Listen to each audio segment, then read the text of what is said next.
James have a brief message for you in regards to the message coming up this weekend at the Apopka Seventh-day Adventist Church. That message being the house eternity. The house eternity.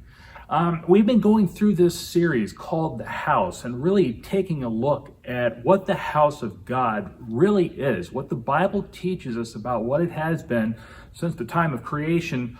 And we're going to finish up this weekend with what it is, even into eternity. I hope it's been a blessing for you. It's been a blessing for me personally to continue to learn and to dig into the Word of God in regards to this. You know, when I think about houses, I don't just think about our personal houses that we live in from day to day. I don't just think about a church building. I'm thinking about a people. And it's interesting, you're comfortable with certain people, and everybody is, and certain people are not as comfortable with. That's a part of being human, I suppose.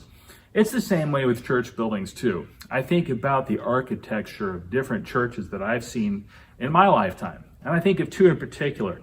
There is a little tiny old wooden church tucked into the mountains of western North Carolina in a part of the Great Smoky Mountains actually called Cathedral. Beautiful place, kind of hard to get there. I remember feeling queasy driving there sometimes as a kid, going through the windy mountain dirt roads, but a beautiful place. And I remember even as a kid when my parents were teaching at Mount Pisgah Academy, not too far away from there, a couple of times we actually took the kids over and worshiped on a Sabbath at that church. And it was really a neat experience. I think about another church building I've seen, St. Paul's Cathedral in London, England. It is remarkable.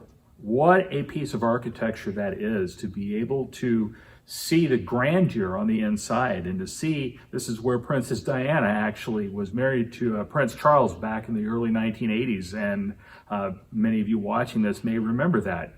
But I remember going there with my grandmother in particular the first time. I was in 8th grade, and we even climbed up to the very top where there was an observation walk around, I guess, up towards the top of the dome, and being able to look out into the city of London and just the views from up there left quite an impression on me to see something like this.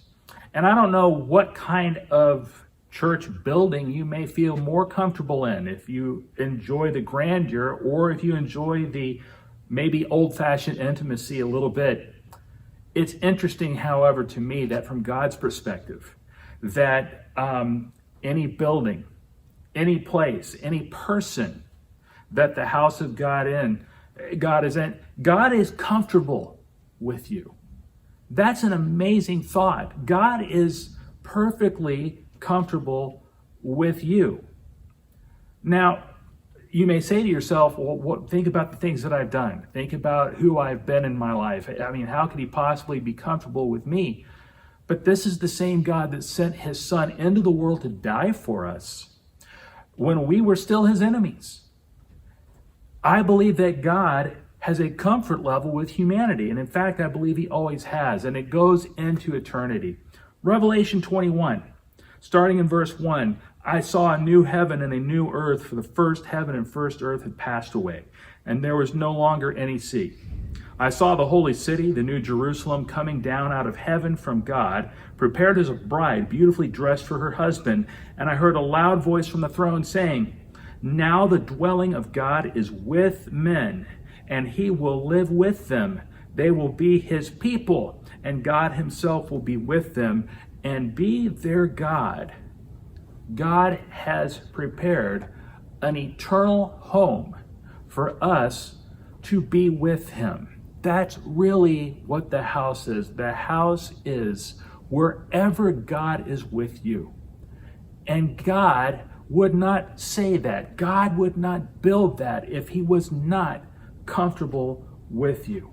And he promises us a safe forever house. He also made a vow in the scriptures with King David that he would establish his throne forever and ever. Well, through Jesus, that promise is fulfilled. And through Jesus, we have the hope of an eternal home that was just talked about.